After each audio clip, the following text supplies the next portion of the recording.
Hello guys, this is Dark Fox Sage 2 and we are back with our new fanfic, which is What If Naruto Was Protected by the Wielder of Midorigan Part 2. And if you enjoy this fanfic, then please press the like button and please subscribe to the channel.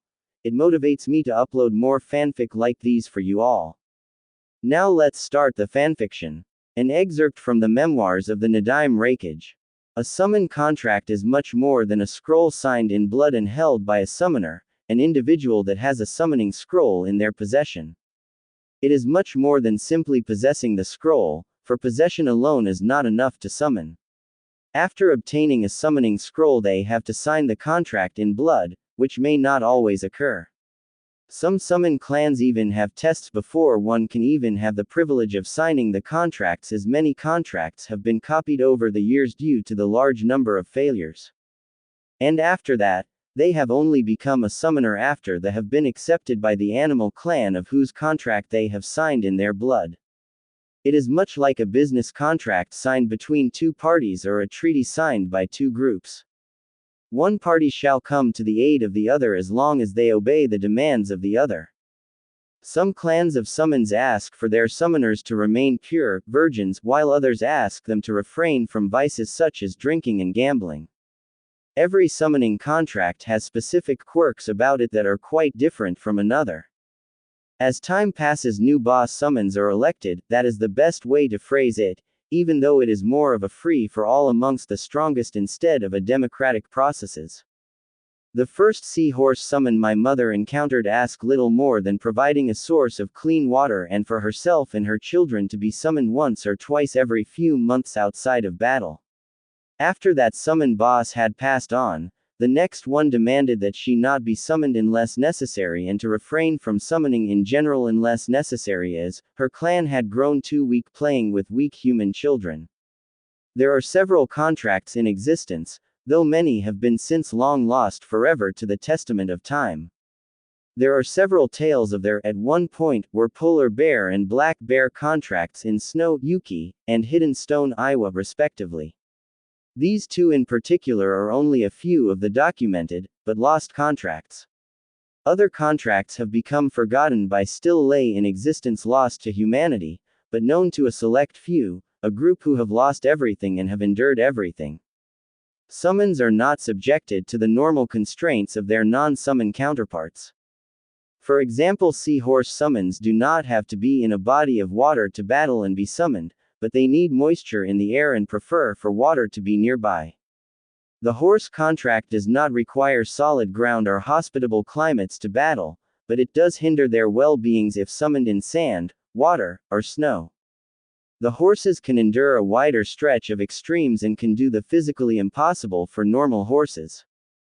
In some cases several can produce wings, Pegasus through wind-based chakra, fins and tails, mermaid, Capricorn-like being with the use of water-based chakra, horns, unicorn via lightning, or enhanced anatomy, flame manes and fire breathing with fire-based chakra, or diamond tough hoofs with earth-based chakra.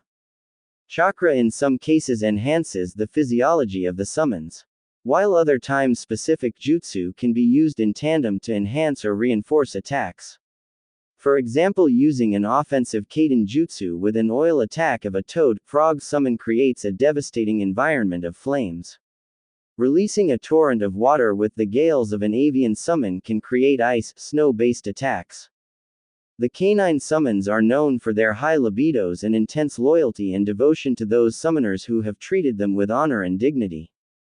The husky summons of snow in particular follow these guidelines, but are also known to be able to shapeshift. Their cheeky nature and appearances in human-husky hybrid have been known to overwhelm even the greatest of shinobi. Most often due to their perverted natures and the lack of clothing on most of those huskies who decide to take upon human appearances. I will admit I have been subjected to the erotic attack of a dog boy. I am ashamed to as a woman, and Raikage, but not even the most chaste or pure would be able to resist. It is the ultimate attack that should not fall into the wrong hands. I only dread to think of what could happen if someone would be able to engineer an army of those. It would lead to the end of the shinobi world, as we know it on the continent. There is more than one summoning scroll in some instances for specific summons, However, the current summoner with most recently created contract, regardless of when signed, is of lower priority, seniority of those who sign older contacts. Essentially, if I signed the second or third copy of the Tiger contract today, I would hold priority in battle over someone who signed the 10th copy of the contract a decade ago. This does not occur always in many cases, as there are other rules in play, as this does not occur that often. Most scrolls are created when the previous are full. If the signatures are on the same contract, the more recent contract signer loses control of the contract if facing a previous signer in battle. In other examples, individuals have summoning tattoos. Either way, the necessary hand seals must still be performed. If two summoners of the same contract engage in battle against each other, it is almost always certain that the summons will solely obey the whims of whichever summoner signed the contract first, because of the loyalty and dedication of the first summoner is greater in most cases than the more recent. That is not to say it always happens, as many clans judge based on character as opposed to seniority. For some clans like the Snake clan take into account how loyal each summoner is, how successful the summoner is in providing the required number of human sacrifices dictated in particular by Manda, the snake boss. There are 4 essential elemental types of summons: aerial wind, aquatic water, terrestrial earth, and spiritual fire. Lightning is not included, for of the 5 chakra types, lightning is the only found in all 4 phases. The hawk, aerial wind, thunder, eel, aquatic water, thunder, beetle, terrestrial earth, thunder, and bat, spiritual fire, thunder, contracts are evidence of that. The elemental affinity of the animal does not have to correspond to the element of which they are affiliated with. For example, an avian can be a fire summon and a spirit can be a water summon, but they hold characteristics of both, though their personal elemental affinity tends to be more prominent in the younger summons. A summon can be aligned to any element and can utilize several, but tend to experience the strengths and weakness of their inherent affinity. Summons can be summoned by themselves, named individuals, or in groups, often unnamed packs, flocks, schools of summons. The former tend to be in smaller summon clans, while the later can be of any size. Those summoned in groups tend to either be large clans or summoned together through the use of a jutsu such as the dog contract. A demonic contract can only be created by a biju or spiritual entity of equal power. An important note on this matter is that a biju cannot create a contract for their own clan. They are only allowed to create a contract for those individuals who have proven themselves worthy, and whose persona and values resemble those of one of the other biju, whose identity forms the basis of the species for the contract. It is not known why this occurs, but has helped to create a clear distinction between a contract of demonic origins and a contract of summons created by and includes tailed beasts. There is a difference between a demonic contract and a tailed beast contract. A demonic contract is formed by a biju for anyone who has proved themselves worthy. Most often this is done by appeasing the biju in question with a noble deed such as protecting, saving their host vessel without any selfish gain. Foregoing their portrayal through history, the biju are noble beings despite their misgivings and are gray. They are neither good or evil. It is their actions that show which way a whim has driven them. Demonic contracts are known to have existed at one point or another, but few sighting have been noted. A tailed beast summon is exactly what it implies. It is a contract granted by a biju, most often to the jinchuriki that houses it. This type of summon is limited to the general species of the biju itself. For example, the sanbi can only create a sea monster contract, as it is not one specific animal, but the kyubi could create contracts for several types of foxes unlike itself. For example, Arctic foxes. This type of contract often relies on the biju's pack, school, flock, herd mates. Other times it calls upon lesser demons of a similar species. A demonic summon may or may not resemble the species they are associated with. It is not uncommon for an extra tail, set of wings, or a unique color scheme to appear on the demonic summon. One example is the demonic eagle clan. They tend to have an extra tail. Though some have extra sets of wings, eyes, or in general a unique physiology. This is one clan of summons that is known to have existed for many centuries, as the Shadaime, Kusakage, is reported to have spotted a golden two-tailed eagle, which later brought the weary travelers from snow to what would become Grass Country's hidden village. The term kage had not be limited to only the nations named after elemental types of chakra, though when used by other nations it was often done so very loosely. The original Grass Country loosely used the term, unlike the lands of lightning and water, which use the term with pride in naming our leaders Kage, Rakage and Mizukage respectively. Snow and grass have seen several empires come and go, as both have limited resources and often to refuse to change with the times. As the second Rakage of the Hidden Cloud Village, I have read through the Land of Lightning's archives as well as documents from Grass and Snow. Those two nations, fellow members of the Great Alliance, are often forced to play down their power in order to avoid becoming targets of other nations such as the recently formed Land of Earth. I have found most of this information pertaining to the summons, whether they be of normal or demonic origin, from one of my current advisors. He has been granted a contract, but he didn't specify of what variety. All I know is that it is for a specific type of feline with unique abilities. It was most likely granted by the Nibi no Nekomata, but I have a feeling it is a demonic contract, as the few summons I have seen have abilities that do not mirror a normal feline, but instead mirror those of the Nibi in several forms. Their attitudes also differ, sometimes in a good way, other times for the worse. My advisor comes from a clan specializing solely in taijutsu and the use of their bloodline limit. He is a great asset, as he has helped me stay strong after the death of my sensei, the Shadaime Rakage, a man who prevented my death. I am one of the sole survivors of my clan. I was chosen to be the Nadaime Rakage for a reason, and I plan to make him proud. My advisor's clan are arrogant and prudes, but they are fiercely loyal and open-minded, a very odd contradiction. It was rumored that their eyes were a gift from the Nibi, the Biju of darkness and pet of the death god, after the Shichibi no Kaku, Biju, Lord of Earth, granted a gift of dojutsu to a rival clan.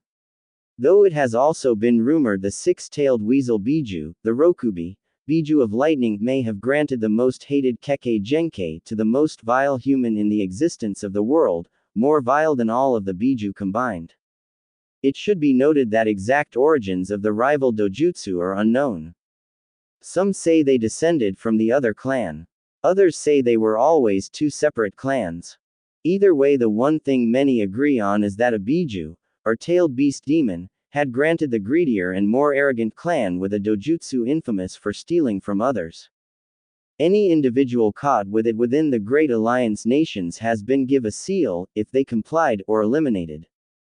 It is not to say we have sealed away their gift, but stealing others' techniques without permission is one wrong my sensei, myself, and many of the other rulers have deemed necessary to keep them in check.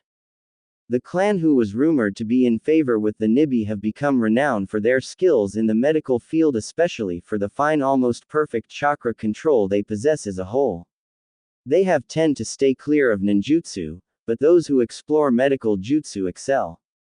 Their fine chakra control has allowed them to adapt several Doden, Futon, and Suiden techniques into medical applications.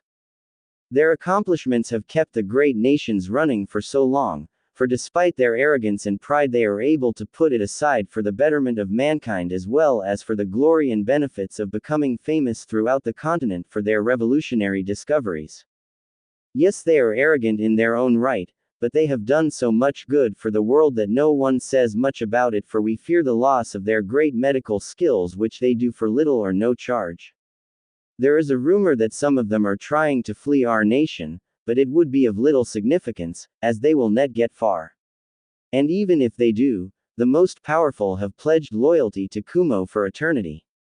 But it has been prophesied one ignored and abused will rise up to correct the errors of their clan and bring about a new era, one in which suffering was minimal, almost non-existent. I fear that dark times are ahead for the nations. I sense a great darkness on the horizon. My sensei warned me to be wary of red eyes clouded in darkness and unchecked greed. I have yet to encounter anyone of such description, something that troubles me deeply as things have been far too quiet the last few years. Going back to their rival clan, the rival clan is one of little standing. A few have visited Kumo and Kiri in hopes of stealing our precious secrets but have failed miserably. Several have tried to do experiments on the eyes, but they cannot be surgically implanted for shinobi-related purposes. It is as if it can only be done willingly. The eyes have not been a complete loss as we have been able to give hundreds of pairs of eyes away to many civilians with damaged or missing eyes. My predecessor has attempted to implant them in retired and active shinobi missing an eye or possessing a non-functioning one, but in both cases the eyes did not work and appeared to kill them, slowly absorbing all of the chakra in their bodies. They have settled in land to the south, which is barren and without many sources of fresh water. Those idiots specialize in kaiden jutsu and genjutsu, but are often defeated by their pride and egos. They have become infamous for their attitudes and practices as one can quickly counter them by solely watching the movements of their feet and staying several steps ahead of them. That is why we were forced to seal or execute anyone remaining in our lands. Those from outside the Great Alliance nations shall not be permitted to enter unless direct order of the leaders of the villages. Of the Great Alliance nations, the Land of Water and the Land of Lightning have decided to use the title of Kage for their leaders. Grass and Snow Country tend to use that term only informally. It is most likely due to the long-standing success of the shinobi of these two lands. Grass and snow tend to be more peaceful and used for mercantile purposes such as herbs and poisons. Grass are deserts or beverages of alcoholic and medicinal purposes. Snow. There are rumors of several groups possessing unique elemental bloodline limits in many of the unsettled areas of the continent. There are rumors of clay and sand-wielding shinobi in the deserts and rocky canyons of the west. There are fire users to our south. There are unique plant users to our south and west. There are even rumors of people utilizing the element of metal, which few even know of. I am privy of the knowledge of the metal element, for after all I am one of the few strong enough in body, spirit, and mind, to wield it. My clan has gone by many names throughout the ages, but our bloodline abilities are well known. Many have fallen to the might of the Midorigan. My abilities I have hidden from many, even going as far as using genjutsu and medical jutsu to permanently change the color of my eyes. Everyone believes that I have bright ocean blue eyes, but possessing blonde hair and green eyes is an option I do not have. For my family has been hunted since the beginning of the era of shinobi. Our abilities are coveted by many, and feared by all. It is dangerous enough being a female leader of a shinobi village. The situation would turn tenfold worse if it were to get out. I possess the bloodline of limitless potential, the Midorigan, a gift from the heavens to bring order and balance to the world. The 10 elements are within our divinations. I have mastered more than many have predicted.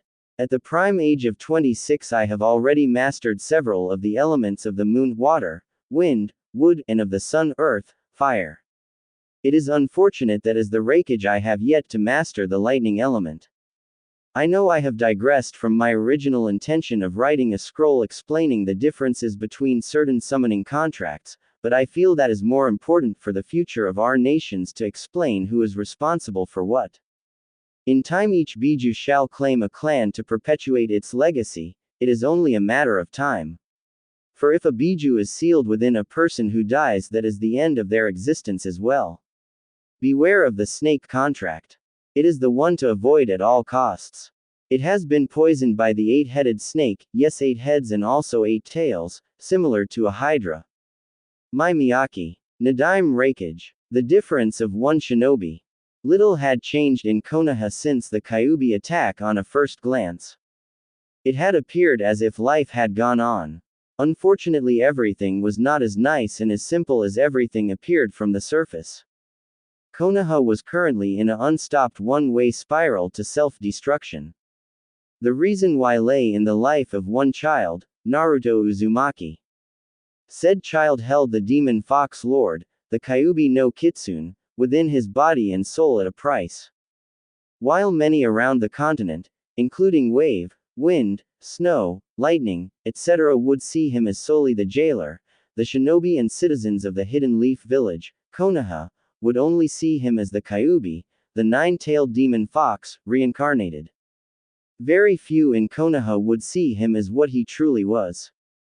Even his father's student was too blind to see the truth. Ironically, the Land of Fire, when they became wary of the matter, sided with most of the continent. Naruto suffered a burden only a parent would give their child. No parent could bear to pass it off on another's child. Konoha's stubborn blindness would lead to its eventual downfall via Danzo, Orochimaru, the Haruno clan, and Sasuke Uchiha. For why would the Yondaime seal the demon fox in anyone but his own child? He was not cruel enough to seal it into an orphan even. He would rather use his child or one of an infamous and well-respected clan than lay additional burdens on a child without a family or anyone to protect them in the harsh world that would lie in front of them. The difference of one shinobi. 5 years after the attack of the Kyuubi, 7 before Naruto's unorthodox academy graduation. The difference of one shinobi. One young eagle-masked Anbu member of Konoha had gone against the majority of the mandates dictated by the Sandaime Hokage Sarutobi, but it seemed like a small price to pay to maintain the little bit of sanity that the young demon host still possessed. The Sandaime was unaware of the identity but knew someone was helping the so-called demon brat. It was messing up his plans, well, Danzo's plans. He did wish to uphold his promise to his predecessor, as he rules before and after the Yondaime, but there was little he could do. For now he would have to play a role he wish he did not have to. Right now many would say that the Sandaime Hokage of Konoha was too soft on Naruto, but now looking back many would realize how twisted everything was. For every action of the Sandaime regard Naruto was more sickening than the last. Many of those who saw Naruto as hero knew of the existence of the Sandaime's crystal ball, which could have prevented much of the abuse. But unfortunately the Sandaime was too much of a pervert, procrastinating and pleasuring himself to his students' collection of literary smut. A collection of books that held more than cheap sex, it held many secrets and intel that would later serve the Godime very well to turn the tides. The Sandaime was not a bad man. No, he was a tired man who wanted nothing more than to step down and spend time with his remaining son and grandson. Unfortunately he knew there was no proper candidate for Hokage unless Danzo became Hokage, and that would never be a possibility. Little did he know, but the child he had forsaken for the good of the village would bring about an era of change and bring back a new Hokage who vowed to never return. The Sandaime was a tired man who tried his best, but simply compromised too many times. The loss of blood from his students' books may have been the cause of his many lapses of judgment. It is said that his second successor as Hokage spent years finding hidden volumes of her former teammates' books throughout the Hokage Tower by her sheer bad luck. The Sandaime would go down in history as the professor and man who helped bring Konoha through one of its darkest eras, though with the short era of Konoha's existence doesn't say much. Existing for a little more than 60 years doesn't say much about the nation. The Sandaime tried his best to help Naruto, but sometimes it was as if there was some outside force controlling his actions. It was almost as if the Sandaime was a puppet and some outside evil force was pulling his strings. Nothing was simply black and white. In the real world nothing is as simple as that. There were just far too many shades of gray in between. For one always has to look underneath the underneath, no matter if one is civilian or shinobi. No one would think of the infamous professor of doing so, but there was far more than meets the eye in this case. While many would speculate he was doing what was in the demon child's best interests as well as preparing him for the harsh realities of the shinobi world, few would realize that he may have been grooming the ultimate weapon, a Jinchuriki with utter loyalty to the cage. It would put the professor down in history for something else. But no one would think that, for he had long fooled everyone. But he was only human. Who knows what he was truly up to? It is not our place to judge. Maybe he had a method to his madness, but who knows? We may never know. The council and the villagers, civilian and shinobi alike, believed that Naruto was the Kyuubi reborn and screamed for his execution. They wanted his blood as soon as possible. The shinobi, particularly Root, for the most part wanted to turn him into a weapon. Though many of the shinobi would also like to accidentally find Naruto wounded to death. Sasuke Sarutobi tried his best to talk some sense into them, yeah right, but the entire matter concerning Naruto went in one ear and out the other. In the end he was only able to pass a few laws which he thought would hopefully help give Naruto a chance at having a semi-normal life.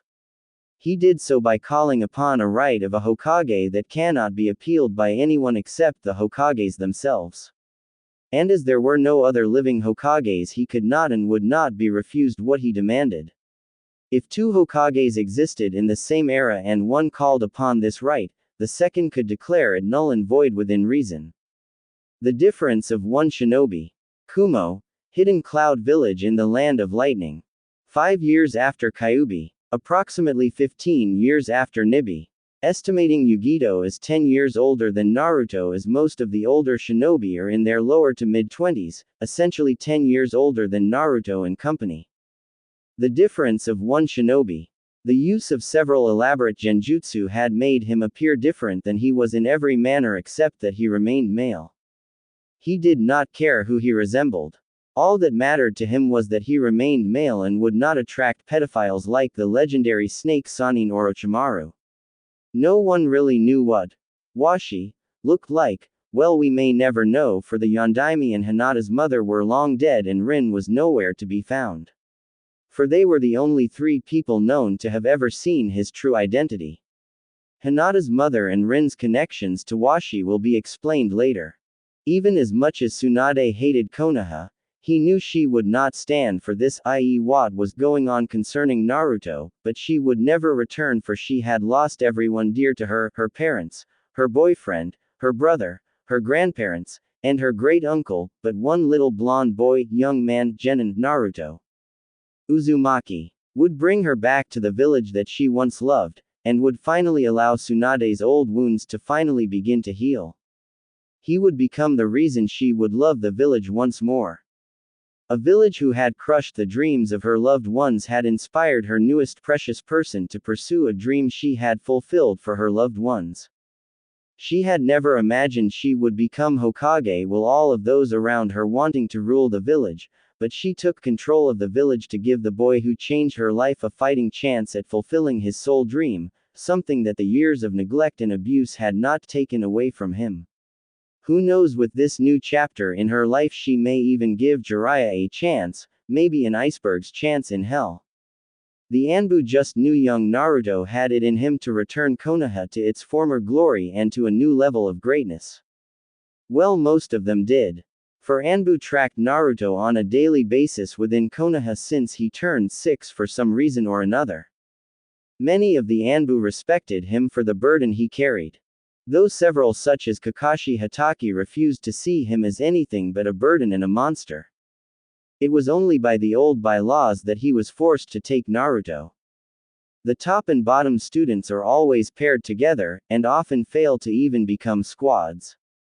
Despite losing his 2 teammates due to his own selfish actions, refused to initially save Rin and then later attempting to rape Rin, he still believed the world revolved around him and they had chosen the easy way out by abandoning him. Obito allowed himself to die before giving a Sharingan eye that Kakashi deserved, and Rin had been a coward who committed suicide after refusing to help him repopulate his clan. Little did he know that in a few years his hatred for his sensei's son would nearly get said son nearly killed, get his best friend's relative to become traitor, and create a dangerous Haruno. Also, the attempted rape would come back to haunt him on several missions. The difference of one shinobi. Before the prankster menace known as Naruto Uzumaki, there was another blonde orphan who held in his hands many of the keys to Konoha's future. Both blondes had a mockery of a childhood, were forced to put on false smiles to a Hokage on a daily basis, and were afraid of truly being themselves in fear of the repercussions, the younger for the fear of the villagers in regards with his life, the elder, for fear of endangering the lives of his few precious people, whose numbers dwindled with every passing day. Before the fox brat was Eagle of the Anbu Black Ops, the elusive member that never existed yet was present to right many of the council's wrongs. The difference of one shinobi. Washi was an ordinary orphan living in the civilian region of Konoha and knew many of the hardships that Naruto faced, but even he, Washi, did not have to suffer the day in and out hardships that had slowly broken Naruto physically and mentally. Washi had posed as a civilian for most of his life and knew that Naruto's involvement with shinobi would only make things much, much worse. For Washi's task was a lifetime SS-ranked mission, one that would only be ended by the death of either himself or the individual he was sworn to protect. Washi was a simple youth. A young man, who had few simple pleasures, yet had many objectives to complete. Naruto, on the other hand, would become a child with a constant mask of happiness, with the fakest smile and most ridiculous stupidity that no one save the Hyuga would be able to see past his happy exterior to see a child slowly dying mentally, physically, and spiritually on the inside due to the treatment he endured on a daily basis. But amongst all of the hate, his spirit did not seem to have been damaged, for he wanted to prove everyone and gain their recognition, for he wanted to become the Godime Hokage of the hidden village in the leaves. He would later have his dream shot down by Tsunade, but soon settled on the fact that she was keeping the seat warm for him after the death of the Sandame. The village where he should have been viewed as a hero for ending the onslaught of the Kyuubi, but a scapegoat was needed, and the Sandame had done far less than he should have. Author's note: anyone sense a parallel to Harry Potter? That is not to say that Sarutobi was a bad man, but every man had his blind spot, and his was believing that the village would see their error of their ways. Unfortunately, that would never happen in his lifetime. While Naruto hoped to become the Godime to outshine the man he would grow to despise, the Yondaime, for multiple reasons, and the man who helped to raise him and protect him for the abuse of the villagers, the Sandame, he had more than simple plans of acknowledgement. It wasn't as if he planned to kill anyone or cause permanent or sadistic harm to anyone, well, not yet.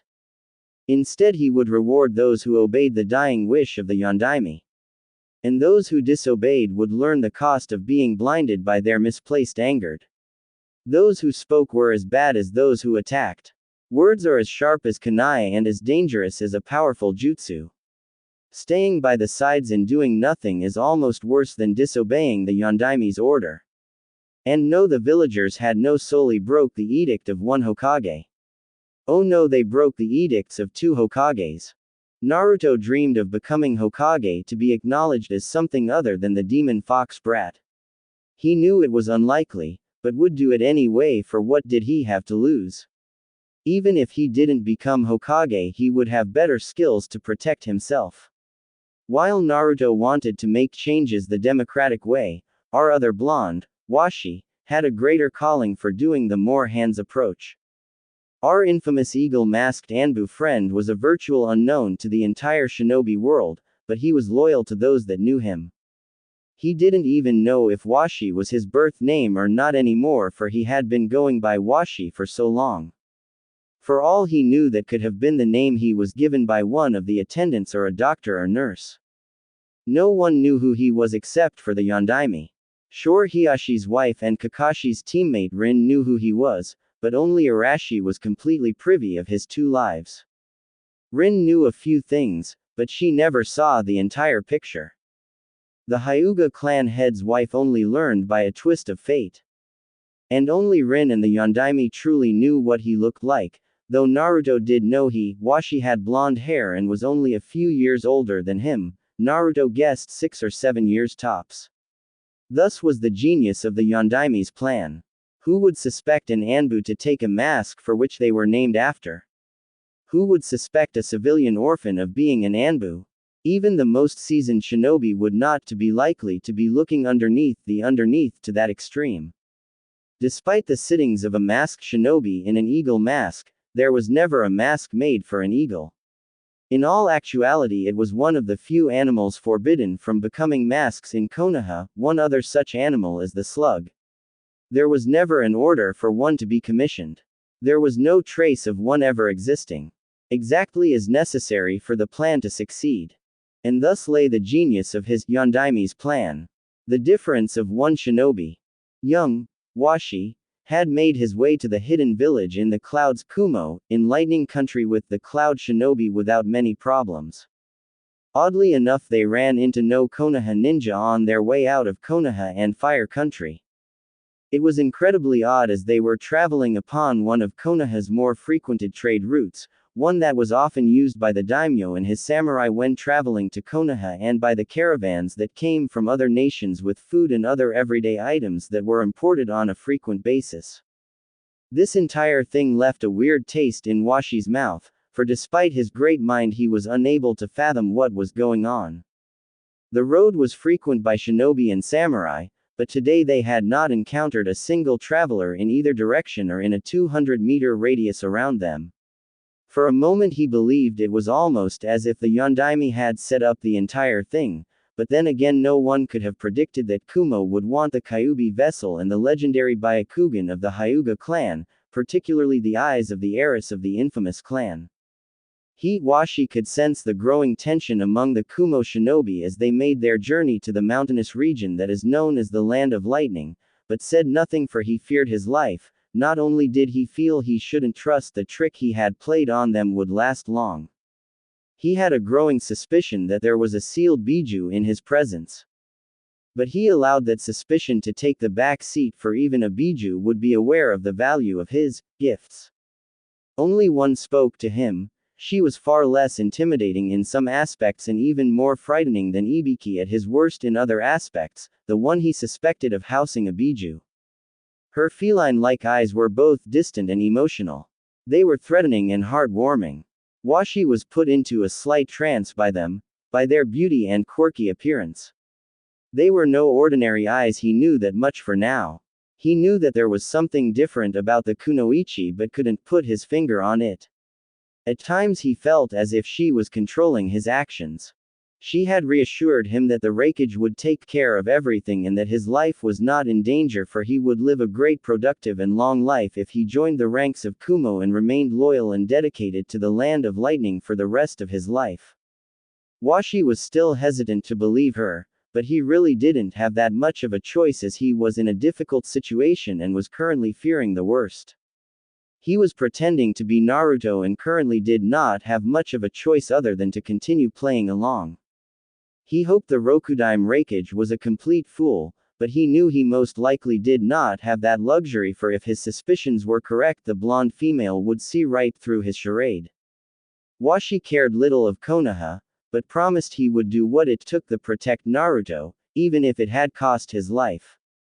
He knew that the Raikage was after the Kyuubi vessel all along and not the Byakugan as everyone else had thought, as there were still several Hyuga in Kumo, though hidden via chakra enforced contacts and selective breeding to reduce the appearing of facial veins with the activation of the Byakugan, knowledge he received from the Yondaime, and forfeited his life so that Naruto had a chance at not becoming a living weapon for a shinobi village. Just maybe Jiraiya and Ibiki would put the pieces together quick enough when Kumo had learned of his deception, so may once again to Naruto's side. He had left all the pieces to fall into place. He only hoped that someone would figure it out before too much damage was done to the child he had begun to see as a younger brother. Washi had trained and traveled on a few missions with the Yondaime Hokage on several occasions, but the traveling was beginning to take a toll on his body. He may have been an unofficial Anbu for a few years, but that did not mean that he was a seasoned shinobi by any stretch of the imagination. Most of his missions had involved the protection of a certain blonde blue-eyed prankster. Others were missions that no one else would ever take. Missions that were also too important to entrust to anyone not completely loyal solely to the Yondaime. Not loyal to Konoha, but only loyal to the Yondaime Hokage. The fall of the Yondaime led to his immediate transfer to Ibiki Morino in order to maintain his existence as a ghost to the rest of Konoha. It had a paperless trail. There was no file on the Eagle Anbu, but it was on a list of masks that could not be used again, though no one had seen this, for the Yondaime had long ago added this, before he had met Washi. Not even the elite knew that he existed in the shinobi world. They barely knew of Washi in the civilian world. The head of torture and interrogation was the only one that knew of his existence, and the sole person, Eagle, took orders from. But even Ibiki did not know the identity of this Anbu, he only knew that he was a personal underling of the Yondaime. He didn't ask questions, for it was an honor to be given the chance to have the Yondaime's personal Anbu as a charge. Ibiki was not even aware of Eagle's true age on account of a complex henge-like jutsu the Yondaime had cast on a gift he had given to Washi. A gift he still wears to this very day. The one thought on Ibiki's mind was, Arashi must have seen something in this brat, I will admit. He must have known something if even the Sandaime doesn't know of his existence as a shinobi. I wonder who he is, for all Arashi left me was a note saying that he was my subordinate. Ibiki had witnessed Eagle's abilities firsthand and thought it was a waste that he had to almost always keep surveillance of Naruto, but he knew that someone had to protect the Yondaime's legacy. And if anyone could protect Naruto, Ibiki knew it would be Eagle. Eagle's flawless skills and ability to think on the fly even made the Nara clan look like dumb and simple-minded children. Ibiki kept one thing in mind besides respecting Naruto for his burden, and Eagle's dedication: he would never want to get on either of the blonde's bad sides. He had seen Tsunade's interaction with Jiraiya before, and was beginning to think that he should never cross a blonde, not that there were many in Konoha, shinobi or not, yellow hair was far less common than even the unnatural pink that made the Harunos recognizable. Eagle's honor and dedication to his long-term mission was no surprise to Ibiki. The two had worked together even when the Yondaime was still alive. The two got along well and both got a rise of scaring the shit out of people. Ibiki admired the young Anbu's spirit, but was quite surprised when Eagle had dropped a bombshell on him. The difference of one shinobi. Flashback. It had been just another boring day for Ibiki Morino, the head of torture and interrogation. Business had been slow and so he had been forced to find his kicks elsewhere. He was quite surprised when he heard a knock at the door. And before he could respond in walked Eagle. Now you may be thinking, why did Eagle simply shunshin, body flicker jutsu, his way in? The answer is quite simple: he respected Ibiki. Though it may seem like it when he came in before Ibiki signaled him to enter. Ibiki-sama. Eagle, what brings you here? It regards the Kumo's attempted abduction of the Hyuga heir. And that connects to you how? I have offered myself as a way of placating the Raikage from starting another war. He has agreed. This is the last time I shall see you for a while. Take care of Naruto and don't become a pervert while I am away. Go out with Anko too, you both deserve some happiness, that and she makes you look like a cute little puppy. Quote. Ibiki responded by throwing paperweights, really different torture devices, but what really is the difference if they hold down paper and you can injure people with them, all of which Eagle had avoided. Ibiki-sama, I have come to greatly respect you. In the past few years we have worked together. You have been there for me since as long as I can remember. I cannot let you see my face, for the Yondaime has forbidden me. No one in Konoha is to learn of my true identity, well, not yet. Brad, what point is there of you going to Kumo then? Why would you, a top Anbu, just hand yourself over? Your life is worth more than that. Naruto needs you. Exactly. For I am not going as the Anbu Eagle, no, no. Kumo believes me to be the carrier of the Kyuubi. Ibiki was left speechless. I know life will be tough on Naruto. Having the Kyuubi's chakra will raise hell in his attempts at mastering chakra control, and I know he will not be treated fairly in the academy by the examiners and his. Ibiki, I am asking you to keep watch over him when you can. If you can't do it, have Anko, for I see she knows the pain he is going through. If you must teach him few things, but nothing that will arouse suspicion. You must not let anyone learn of what you are doing, not even the Sandaime. He has too much faith in the village and fails to see Naruto suffering before him. But that, Ibiki was cut off quickly. I know we shinobi are not supposed to interact with Naruto, but I have placed a genjutsu around us that not even the great professor can see through in his crystal ball. This scroll will teach you how to use this subtle technique. Teach it to Anko and keep watch over Naruto. This is my last wish. Note: this technique is called the invisibility cloak and will be explained in a future chapter. It is not the cloak of invisibility jutsu which you can look up on Wikipedia for example. Hence the different name, though they serve somewhat similar purposes. I guess this is it, Ibiki said before going over to the shorter male. I guess it is. I will return, someday, the blonde said quite downtrodden. Before using the body flicker jutsu to leave, Ibiki could swear he heard the boy whisper something along the lines of, "Goodbye, father," before leaving, something that would continue to haunt him to this very day. On a happier note, Ibiki had a genius idea, something that would forever change the lives of the citizens of Konoha. End flashback. The difference of one shinobi. His last meeting with Ibiki had left Washi changed. It was when he had finally become a man. A shinobi has to make many sacrifices in their life, but Eagle had made a sacrifice that rivaled the ceiling of the Kyuubi. Many said old enough to kill, old enough to drink. His first kill was long ago. However, it was this one decision that allowed Washi to realize how far had the adolescent had come. Washi was snapped out of his thoughts and realized that the Kumo shinobi had begun to move a much quicker pace toward their hidden village country. Come on a little bit further. I know this is hard on you, but you must move faster. We don't want to be in rice country any longer than we have to, said a certain blonde kunoichi. The difference of one shinobi. 6 years after Kyuubi, 1 after Hyuga kidnapping, going to Kumo. Washi had come to be known as Raiden to the Raikage. He had known almost instantly that he was not the vessel of the Kyuubi but someone of similar potential. The difference of one shinobi. Flashback. 1 year previous. The Raikage was awaiting the arrival of the Kyuubi vessel. All had gone according to plan and then some. The abduction of the Hyuga was only a decoy to his true intentions, as he had several Hyuga already living in Kumo. Several had stayed behind when the majority had managed to escape to Konoha.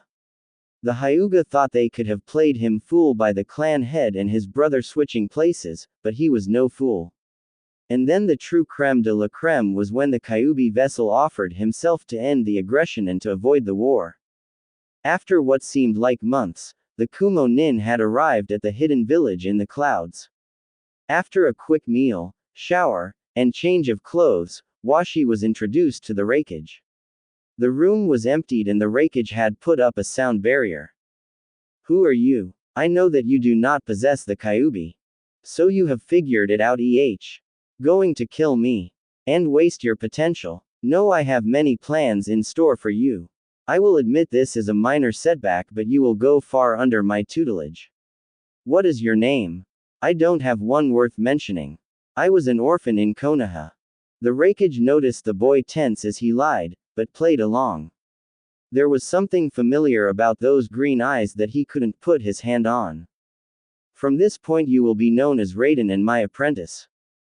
Washi, Eagle, or Raiden as he was now known, was floored by this revelation. Maybe the Raikage isn't so bad after all. Meanwhile, the Raikage was thinking along similar lines. Maybe he will be the one to stop Orochimaru. Washi had begun to get used to his new surroundings quite soon after arriving in the Land of Lightning's most notable city, the hidden village in the clouds. Though to be honest, there was not much to see in the Land of Lightning beyond the mountains and prairies. The coastal land were not beaches as in most of the Shinobi continent. Instead, they were daring cliffs overlooking the ocean. At heights where a mere plunge into the deep blue would kill. The environment and topography in general were different. That was most notable in the use of ninjutsu. Each of the 5 great nations relied on 2 or more styles of ninjutsu in their villages in general. It was not uncommon for allies to expect jutsu as signs of goodwill. The Land of Water. The Hidden Mist Village's library of ninjutsu focused on wind, Fuden, and water, Sweden, jutsu with the occasional lightning, Raiden, or earth, Doden. Overall, the nation focuses on water element attacks due to the abundant supply of water. Wind and lightning are also used for defensive purposes as well as several unique bloodlines and weapons produced solely in the Land of Water. The Land of Lightning, the second of the 5 great shinobi nations that was also part of the Great Alliance, also focuses on lightning Raiden. Due to the natural landscape of the area, Earth Doden techniques are also popular with the shinobi. Fire Kaiden-based attacks are also popular, especially those that were trained primarily outside of the hidden cloud village due to numerous volcanoes in the Land of Lightning. The Land of Earth, one of the newer nations, the Hidden Stone Village focuses almost solely on their earth-based attacks, whether they be in the form of dirt, stone, or mud. A few, less than 20 techniques in total between both elements for the village water, Sweden, and wind, Fuden, jutsu are also utilized, but rarely. The Land of Wind. This is the only one of the 5 nations as a nation to focus exclusively with one element. The attacks are based on the wind and by default sand. Fire Kaiden, and lightning jutsu are non-existent within the village. Several earth-based attacks have been stolen and mirrored into sand-based counterparts. And lastly, whatever aquatic jutsu contained by the village are rarely used due to the natural environment. The Land of Fire. The final and youngest of the 5 nations has no direct focus, though Fire Kaiden, and Earth Doden, are the most common. Any electric jutsu were created by the Leaf Shinobi themselves. Aquatic attacks almost exclusively stolen with the use of the Sharingan. Wind-based jutsu of the village tend to only involve weapons. Many jutsu of the village were recorded by the Sandaime Hokage. Kumo was quite different for him, but there was something that he really connected with. He couldn't put his finger on it, but something made him feel like he was at home. For the first time in his life he felt like he was at home and at peace with himself. While he was Eagle, an unofficial Anbu for the Yondaime and Ibiki. As Washi he was an ordinary orphan, an apprentice, and a weapon. But here in Kumo he hoped maybe he would develop a purpose in life. A true purpose, one that he would choose for himself. Not a future dictated by those around him. Even the Yondaime had chosen his path up to this point for him. He never had a choice from the beginning. Looking back he had realized it. The Yondaime had only made him think that he had a choice in every matter, but it now appeared that everything had been planned from the beginning, following a well-planned path predicted way in advance. His life was quite monotonous, but it was better than living a lie in Konoha, though he still had his regrets for leaving Naruto behind. There was something about the depressing atmosphere and rubble and burnt-down buildings, which he would later learn were a result of the Nibi no Nekomata almost 2 decades beforehand, that made him feel at peace and put any doubts that remained in his head to drift away from his consciousness. Kumo was very different from Konoha. While the Hidden Leaf Village appeared to be built as more buildings were needed, thus explaining the odd winding pattern and assortment of mismatched buildings, Kumo appeared to have been carefully laid out. While Konoha's buildings looked fairly the same and were mainly earthy colors, Kumo had a wide variety of shapes, sizes, and colors, to brighten up the atmosphere. While Konoha had the friendliest shinobi, overall Kumo so far had a much more hospitable atmosphere. It was almost as if it was built that way. The hidden village seemed to melt away all his worries with each passing smile, sight, or smile. Despite the signs of destruction that were all around him, there was an air of hope and confidence. There was something about the spirit of the people that reminded him of the so-called Will of Fire, the Sandaime Hokage was always ranting on about. The people of Kumo were always resilient people, but the failed attempt at abducting the Hyuga heiress would truly show the other nations how truly strong they were. It was odd. The blonde young man felt more at home and more at ease in the proverbial lion's den than in the comforts of his home village. And as he saw a blonde boy passing by, being chased by several other children, it hit him. All of his thoughts and emotions had begun to hit him once more. It was as if he was caught in a genjutsu, but he would have noticed if one had been cast right. He was beginning to wonder if it was all a dream, but looking at himself in a puddle he saw once again the man he had become as a result of his decisions. He was beginning to wonder if he should have handed Naruto over. This was after all a life Naruto could have used, or maybe this was just being done to lull him into a false sense of security. Everything was far too easy already. It was almost as if there were mind games at play, but then again one is always to look underneath the underneath. A sense of guilt and dread covered his person as he thought of his brother. He had left his charge in fear of how life could have only gotten worse for the younger blonde, and now everything he could have wanted. Kami knows how much the young ramen vacuum could have used this life, but then again nothing is ever as it seems. For every action there is an equal and opposite reaction. So maybe, just maybe everything is for the best. Maybe they will spare me as I am not Naruto. Maybe if Naruto came he would have been killed. I don't know what I have gotten myself into. I just hope I have made the correct choice, thought the former blonde Anbu. Washi, the only name he knew in Konoha besides his Anbu code name of Eagle, which his name ironically means, had quickly adopted the identity of Raiden. It was almost eerie how he was able to abandon his past life and adjust to gaining a new one. The meeting had gone well. Almost too well. Everything had fallen into place far too quickly, but at the same time so had the rest of his life. Karma is a funny thing. And so is the threefold law. Every harmful, evil action one commits is tripled when one returns to the individual. Superstition is one thing that shinobi tend to adopt when they begin to lose everything. The academies at each level taught mathematic formulae and principles to learn and live by. But seeing the white light at every near-death experience had taught many a seasoned shinobi to be grateful to live each day to fullest as if it was their last. As Raiden he had quickly risen up through the ranks of Kumo's shinobi and had rivaled the skills of the top bold members quite quickly, at an alarmingly freakish rate for some of the elders. Others just felt he had the makings of a future Raikage and allowed him to get away with a lot. The Raikage was eccentric, he would say that much, but he was a good teacher.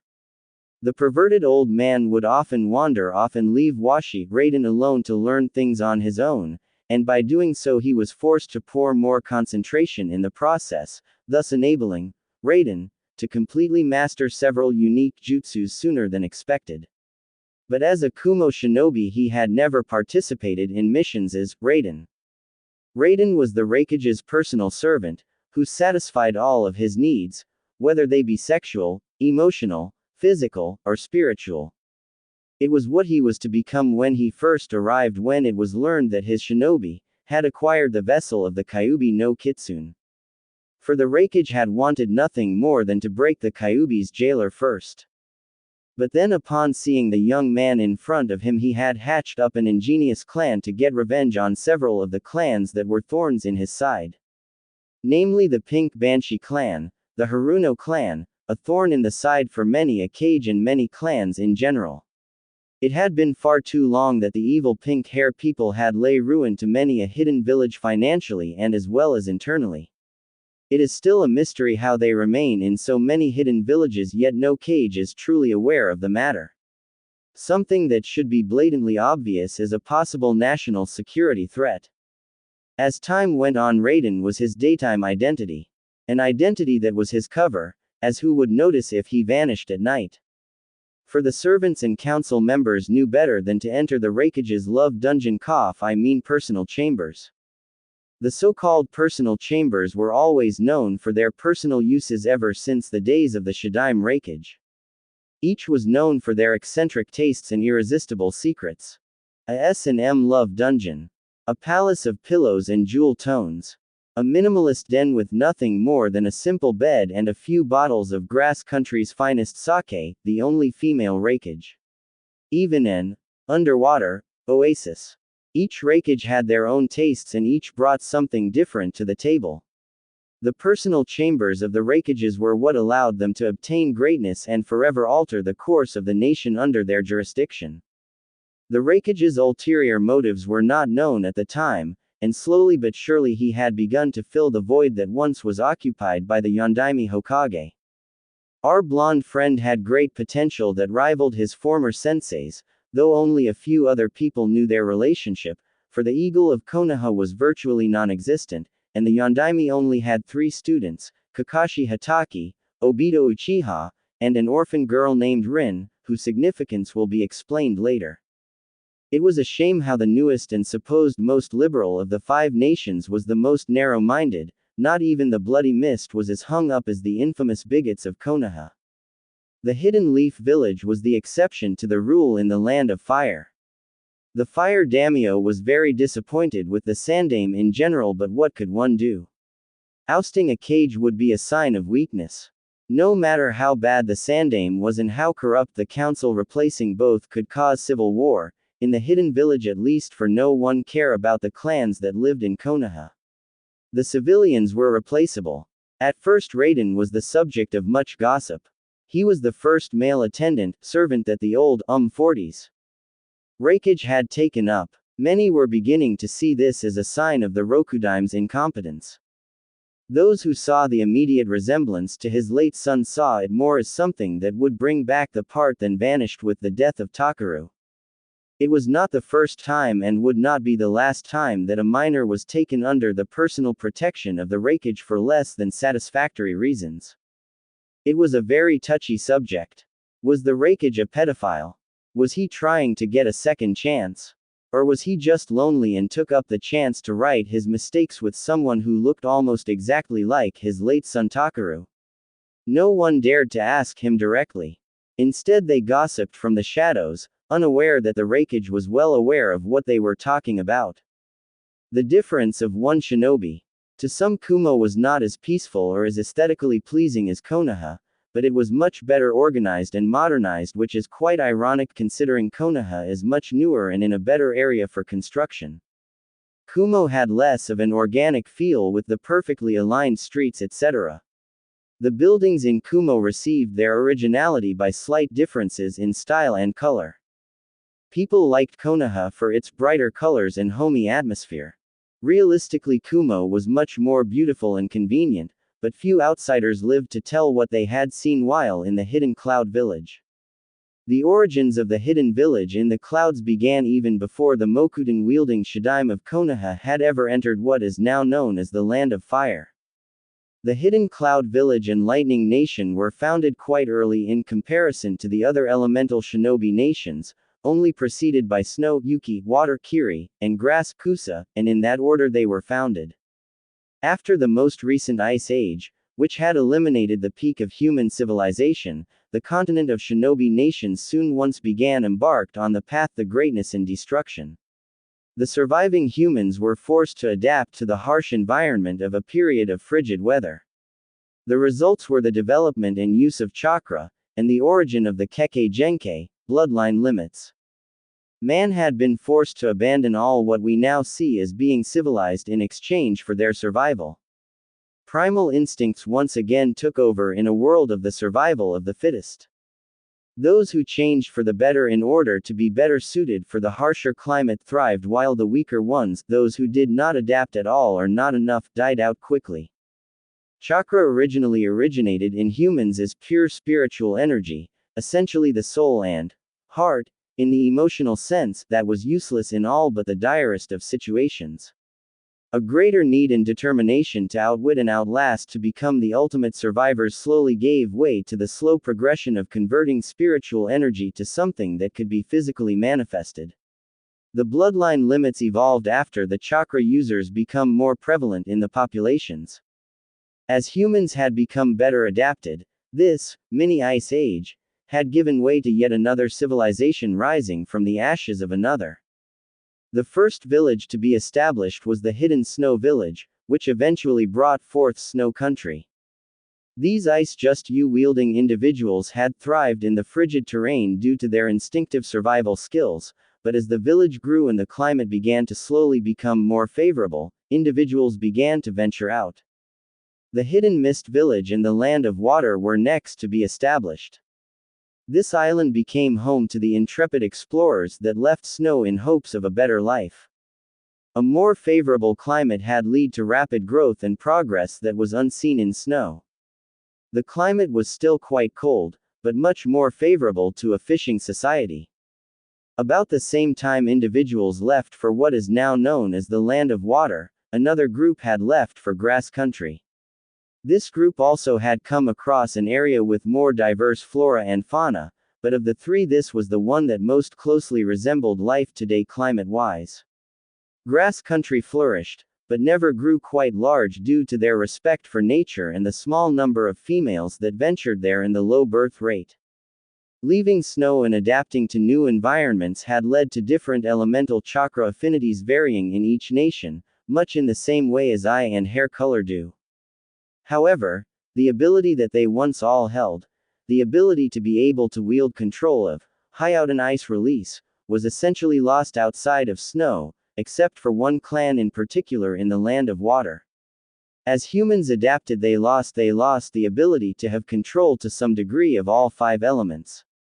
They did not necessarily control the chakra type associated with their nation. An outbreak of several diseases and an increased dependence on their water reserves had led to a deadly combination that killed significant numbers of the flora and fauna they consumed had led a third group to leave snow. Unlike the other two previous groups, this group of individuals had to leave in search of a new place for their declining village to start anew. This time a group left in a different direction, instead of traveling to the southwest or southeast, but in no direction in particular. With no plan in mind the brave explorers left with great stride. The journey to present-day lightning country was far more dangerous than those to grass, narrow cliff paths, deserts, and jungles, and water, the ocean. By the time they had found a suitable place to live there were not enough people to make it worthwhile to travel back to snow and tell them of their discovery. The hidden village in the clouds was established in a crater of a once active volcano whose ashes caused the mountainous region's land to remain fertile despite the rapid rates of erosion that caused rocky soil that held few nutrients. It was an ideal location in both terms of offense and defense. This crater had several sources of water that also made it an ideal location for settling in, and thus the hidden cloud village and lightning country were established. The difference of one shinobi. Raiden quickly became the Rokudime Raikage's right-hand man. The Raikage was at first angered at the fact that the shinobi he had sent to Konoha had failed in obtaining the Kyuubi's vessel, but then when he saw the face of the child they had obtained he realized he had something far greater. The difference of one shinobi. Flashback. The difference of one shinobi. Washi had followed the blonde Kunoichi the entire way to Kumo. She was the only one that acknowledged him. And while she was the nicest of the bunch, that didn't say much. Kumo and Iwa were known for their ruthless shinobi. Yes, Kiri had the 7 swordsmen, but in general they weren't as ruthless except when it came to graduation. The Kunoichi was far from kind, but something didn't make sense to Washi as he had observed her features and movements, they were too cat-like for his liking. Hey brat, we're here. Stay quiet and follow us without any struggle. Do as you are told and ignore anyone but myself. Some of the shinobi around here are itching for a fight. Washi nodded and the group proceeded to the side of what appeared to be a large mountain range to Washi, however it was none other than the entrance to the hidden cloud village. The difference of one shinobi. After a quick meal and shower the pair had made their way to the Raikage's castle, towards the northeast of the crater, which is Kumo. The blonde Kunoichi was correct about what she had said. Many of the shinobi were quite restless and were ready to attack him when he shot weird glances at them. Needless to say the blonde female was quite frustrated with the blonde boy in her charge. Soon enough they had appeared to the entrance to the tower. As they approached the shinobi by the door stood aside and opened the doors, they didn't even bother to check for identification or anything. Washi had mixed feelings, either she was important or someone you wouldn't want to get on their bad side. Soon enough they had made it to a room with the kanji for cloud, thunder, shadow, and heaven on each of the panels of the 2 doors. Each door has 2 panels, cloud and heaven on top, thunder and shadow on the bottoms. She did not even knock. She opened the door and the guards stepped aside. Inside the office was a rather eccentric-looking man reminiscent of the Toad Sanin Jiraiya, though better looking and not as big of a pervert. What is the meaning of this, Yugito? We brought the child you asked for. the blonde with great chakra reserves, the kunoichi replied bluntly. This is not the Kyuubi vessel. But Raikage-sama, you have failed to retrieve the Kyuubi and did not even capture a Hyuga. Nonetheless, the mission was not a complete loss. Yugito, you are dismissed. There will be no punishment as this is technically not a failed mission. If you had paid attention, you would have noticed I spoke of a young blonde boy with blue eyes. This is a young blonde man with green eyes. Yugito had bowed, and before he knew it, it had struck the Raikage. The hair and those green eyes were enough to give it away. That shade of blonde hair and those green eyes currently resided on one other person within all of the elemental nations, none other than the legendary sucker, the slug princess, the queen of elixirs, Tsunade Haim. Young man, who exactly are you? The Raikage asked with great apprehension. My name is of no importance, though I was known by some as Washi. I see a bright future for you, young eagle. How would you like to join the ranks of the Kumo shinobi? You weren't whom we planned on retrieving, but you will do much better. I see a bright future for you. Your eyes hold a great desire to end the suffering of the world. Washi was beside himself. He would be betraying the few precious people he had left, namely Naruto and Ibiki, but what other choice did he have? Raikage-sama, I accept. From this day forth you will be known as Raiden. You will also be under the cover as one of my personal servants. This will solely be your day cover. You will also become an unofficial bold member. You will answer directly and solely to me. Is this understood? Why is that so? I will admit that I have made many mistakes as Raikage, but I would like to right by wrongs. I have brought a new era of greatness for this village. As you may have already learned, we have never been after the Byakugan. For we have several living in Kumo today. I trust that this shall be our secret. Many of the council, specifically the Haruno clan, have begun to feel I have grown too soft and am senile and lonely. By having you here they will underestimate me, as they will feel I am using you. You have an uncanny resemblance to my late son. I don't understand why I have to pretend I am sleeping with you. You don't really need to know. But essentially being my consort will allow you to roam freely across the archives in restricted areas. You will solely be shadowed by specific Anbu. They would never suspect my civilian consort to be a potential threat. You do not have to do anything. Everything has already been arranged. Think of it as a role you must play. Doing so will lead yourself to greatness. I accept, but why did you use the Byakugan as a cover? I don't want to be your plaything, you dirty old man. I have had to do many things, but having sex with you is something, said an almost pouting Raiden, who was quickly cut off. And as I told Yugito, the blonde kunoichi you were with, we were looking for someone in Konoha. You weren't who we were originally trying to retrieve, so that leaves me with two options: make you a servant or kill you. Washi, well, Raiden now was flabbergasted. Don't worry. As I have said before, it will only be a cover. I see great potential in you, not only as a shinobi, but also as a leader for change. It is a pity for Konoha that they lost someone as great as you. It is Kumo's luck that we have gained someone of your caliber by sheer luck. I will take you on as my apprentice in several areas, and you shall become the greatest Raikage, the greatest Kage to grace the continent. But the only way for this to happen undetected is if you take up the role of one of my attendants, namely one that takes care of my carnal pleasures, the Raikage answered with a twinkle in his eye. Author's note. Not a perverted twinkle like Jiraya. It more like the plotting glances of Professor Dumbledore in J.K. Rowling's Harry Potter, more like he's planning something that thinking of perverted things. Is this the only way? I am sorry, it is. How will this be believable? I am a Kage after all. I will take care of it. But won't you need to take care of your? Don't worry about that. I am getting up in years and sex isn't that important to me. My quarters are soundproof anyways. My carnal pleasures can be put on hold. Then again, I can always have one that no one knows about. I have a bad reputation when it comes to sexual relations, but my generosity is normally strictly platonic and beneficial to those I do business with. Don't worry, I won't molest you. I am not like Jiraiya. You better not. I hate perverts. Don't get me started with super perverts. And for the first time in years, both the Raikage and his new apprentice Raiden shared the first genuine laughs they had in years together. The difference of one shinobi. End flashback. The difference of one shinobi. Kumo's power was beginning to fade. Konoha was in still as the most dominate of the 5 great elemental shinobi nations' hidden villages. No matter what happened, they still remained strong no matter what hardship they faced. Their shinobi ranks had grown to very small numbers, but that didn't matter.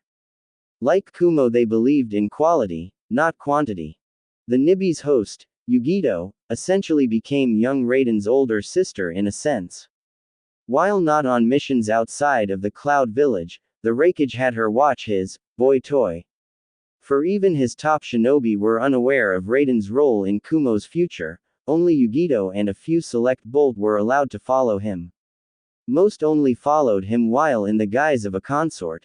At night, Yugito and an even more carefully chosen select few watched in case of trouble. If everything went according to plan, Kumo's recently renewed treaty with Yuki, Kiri, and Kusa would produce the desired effect. Yes, the treaty was shaky at best, especially with Kiri in civil war, but it was a start. Whoever controlled the seas would control everything else. For its location was far enough for a good defense, as they were fairly self-sufficient, they were close enough to create trade embargoes to hinder many of the other nations. And thus that was the beauty of the alliance. Though Kiri was in civil turmoil, a continued alliance would show the people of the water nation that lightning would remain an ally through thick and thin despite not being much of a help. An alliance would help the winning side to remain stable. Because a weakened hidden village is the perfect prey for an enemy. 6-year-old Naruto Uzumaki was not the happy little prankster that everyone thought he was. He was actually far from it. At a young age, he had already developed the ability to put on a mask that would completely separate the emotions he felt from the emotions he was supposed to feel and express. Sure, the demon of Konoha liked playing jokes and had a carefree attitude. He exhibited the typical behavior of an orphan, but no one saw it for what it was. Even orphans such as Iruka Yumino and Kakashi Hatake were unable to see past what the poor child contained to see a child that was suffering. Fortunately, a few, including Anko Mitarashi, secretly did what it took to help him and keep him sane, for deep down he was slowly dying. The glares and actions of the villagers, civilian and shinobi alike, were beginning to take their toll on both his health and his mental stability. He would get charged outrageous prices for rotten or expired food. Not allowed to eat in almost any of the restaurants except for the ramen stand, which was his one haven from the cruel villagers on most occasions, for many refused to eat where the demon brat ate no matter how good the food was. Naruto was often attacked or poisoned. Even under the watchful eye of Naruto's supporters, several attacks were able to severely injure the child with the greatest burden in Konoha. Said protectors felt guilty and got their revenge, but it was difficult as helping Naruto was already illegal. Konoha shinobi were not supposed to attack their comrades, but then again Konoha had long ago abandoned all rules and traditions, quite evident with the mistreatment of the Yondaime's legacy. While the Sandaime Hokage was able to see many things occur with the use of his crystal ball, somehow he rarely saw anything happen to Naruto. It was something that would make the Shidaime and Nadaime Hokages roll over in their graves, and more importantly evoke the wrath of one Kushina Uzumaki, the late wife of the late Yondaime Hokage. Even she made his student, Tsunade Hime, the granddaughter and great niece of the founders of the Hidden Leaf Village, appear to be nothing more than a gentle breeze. A very terrifying thought. He should have shuddered the thought of the Shinigami allowing her to come back for revenge, but he was too obsessed with the works of his second student, and trying to convert his final student back to the good side. His obsession with the third student had cost each of the village countless lives. It had also indirectly caused several of the Biju to attack different villages. But alas, we have drifted from the initial point of which we are here to discuss and observe.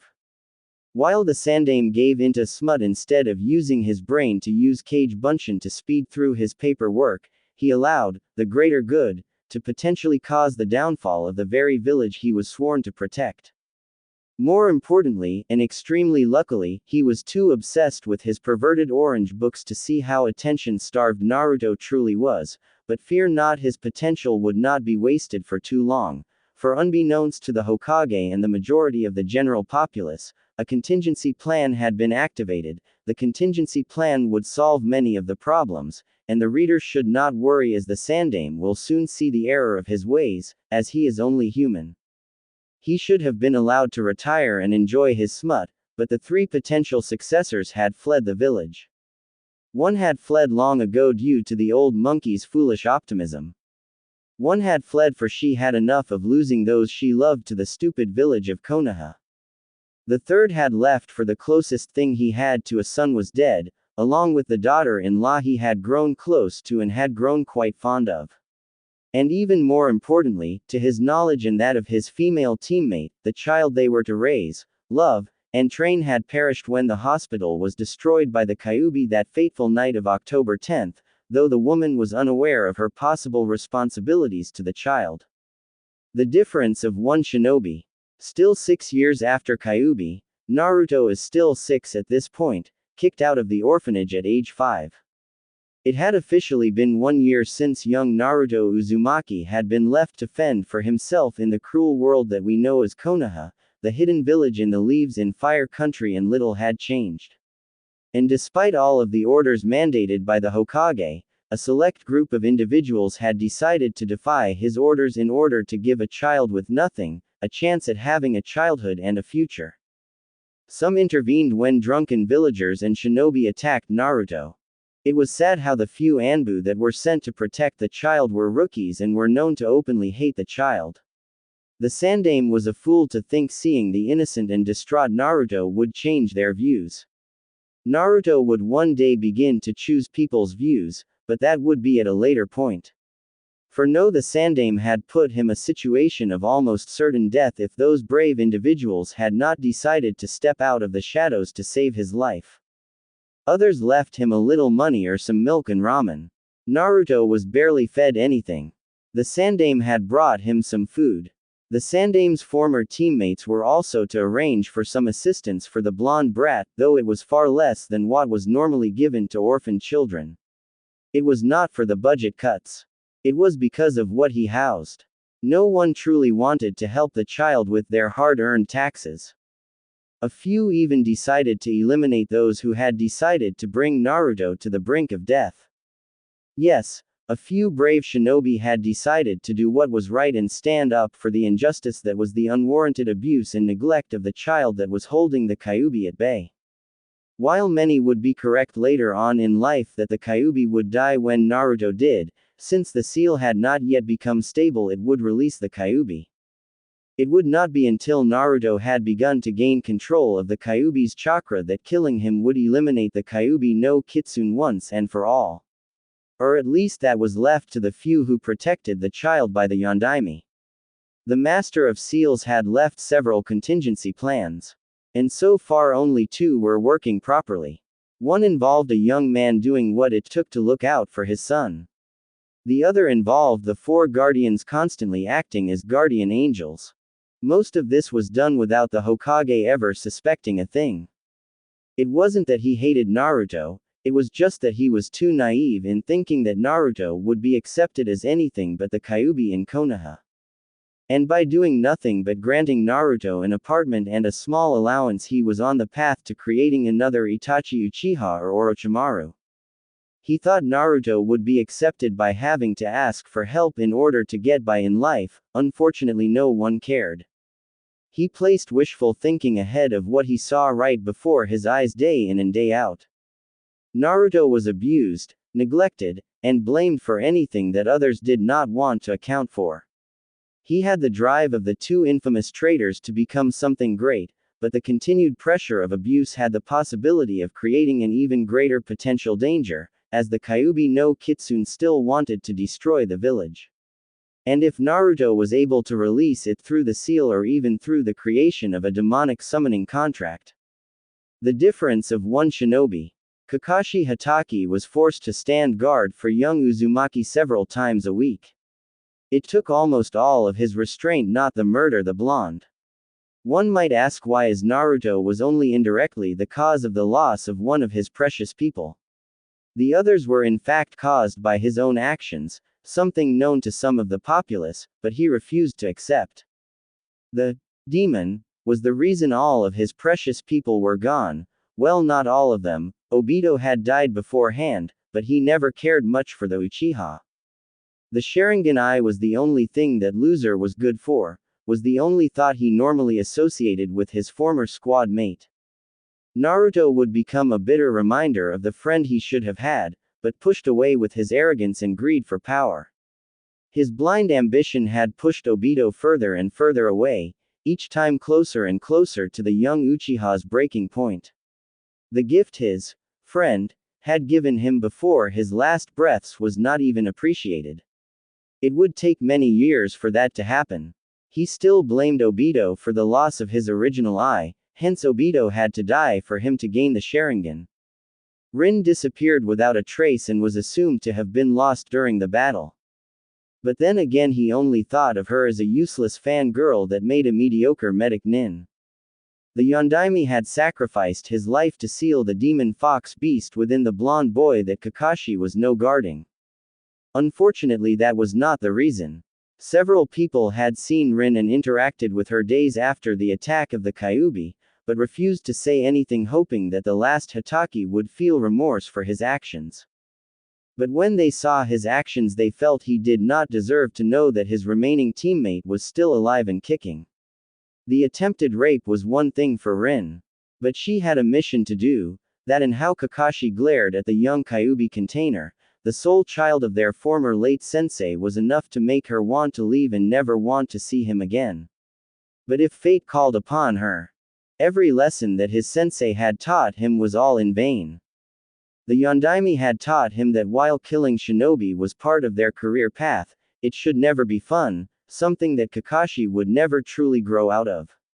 Truly, he was more bloodthirsty than even Zabuza Momochi of the Hidden Mist.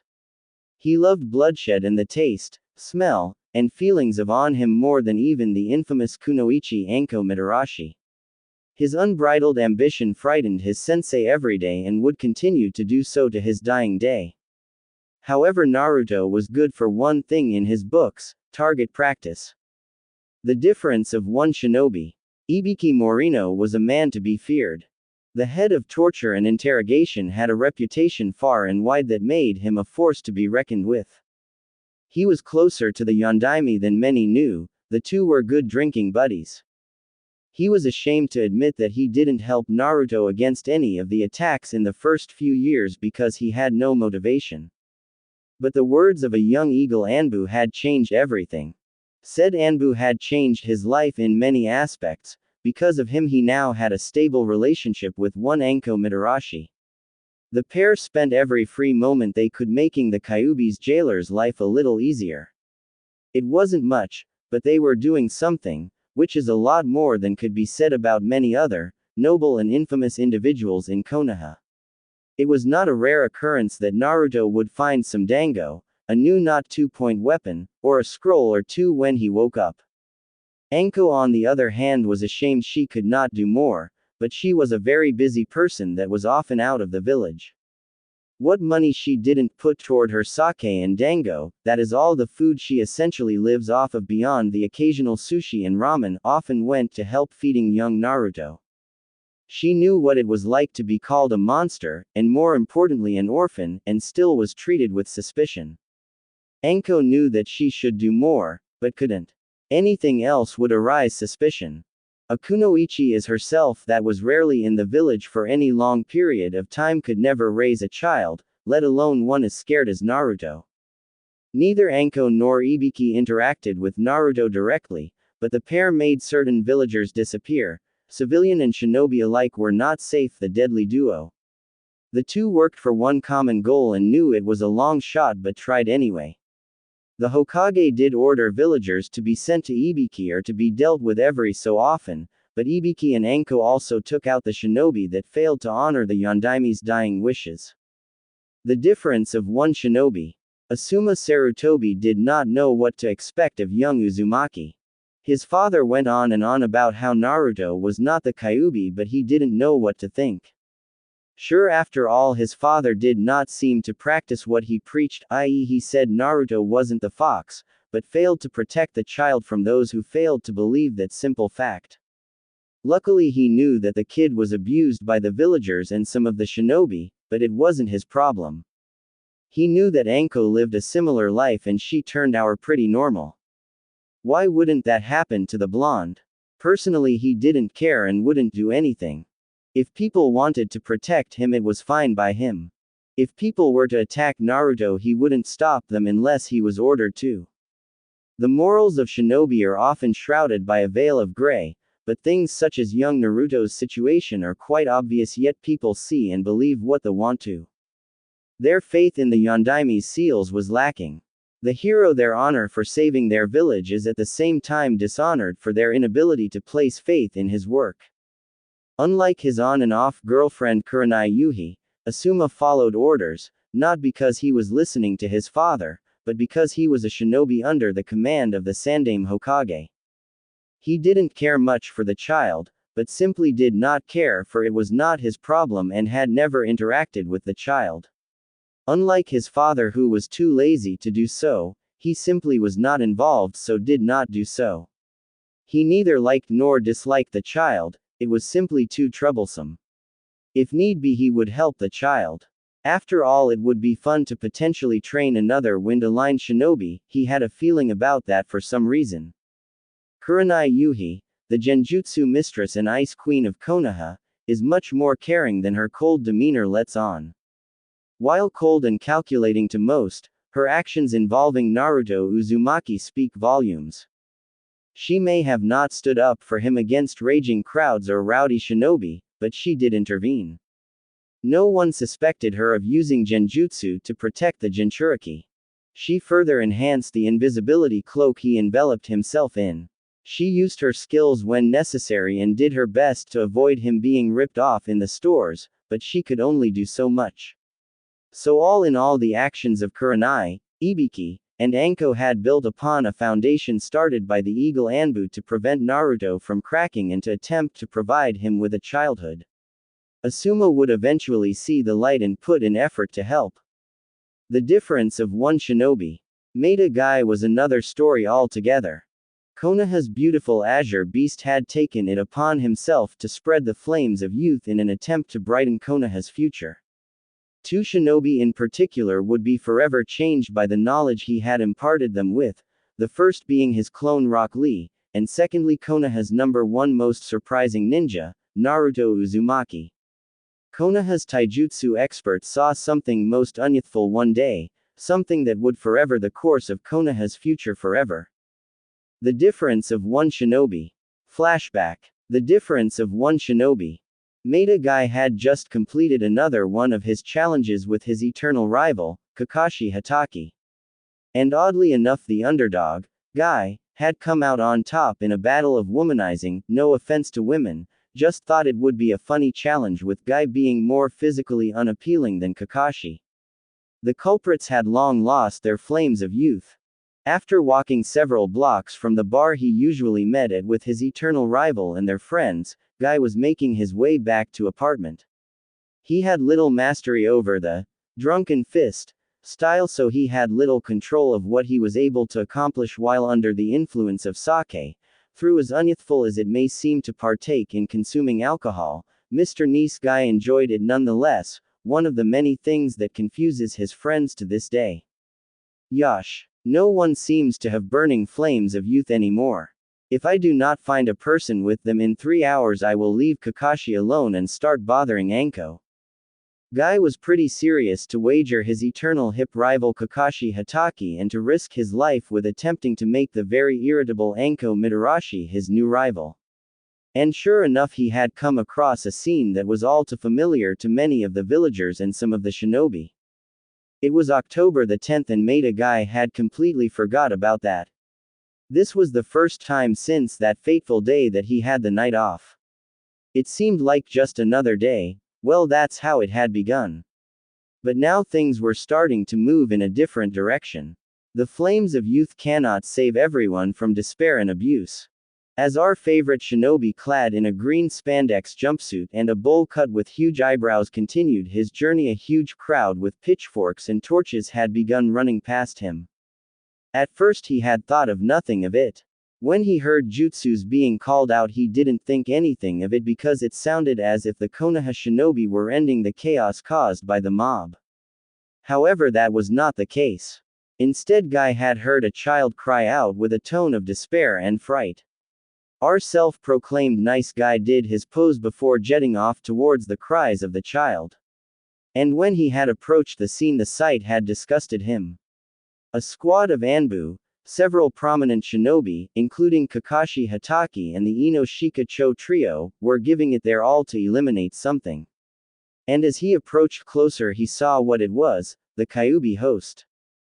Unlike many of his colleagues, Maeda Guy was one of those individuals that you needed to look underneath the underneath. However, doing so provided one with much information on Konoha's beautiful azure beast other than his sayings of youth, his attire, and his reputation for taijutsu. Guy was one of the few that recognized the sacrifice of both the Yondaime and Naruto. The sight before him almost made him give up on the flames of youth forever. He was prepared to do the most unyouthful things ever to those harming dear Naruto-kun. And to top it off, his eternal rival was leading the attack. Look men, it's Maeda Guy. Come on over Guy, our next challenge will be who can kill the brat fur. And before Kakashi could activate his Sharingan or finish his sentence, a green and azure blast went through the crowd and knocked out several of the more powerful shinobi. Kakashi did not know what hit him. This scene had caused several of the villagers to attempt to flee. Why are you doing this, my young and hip rival? He asked. He is nothing more than a demon brat. He is the reason why I have no precious people in my life, the arrogant Anbu replied. That is most unyouthful. You have no precious people, for you lack the springtime of youth.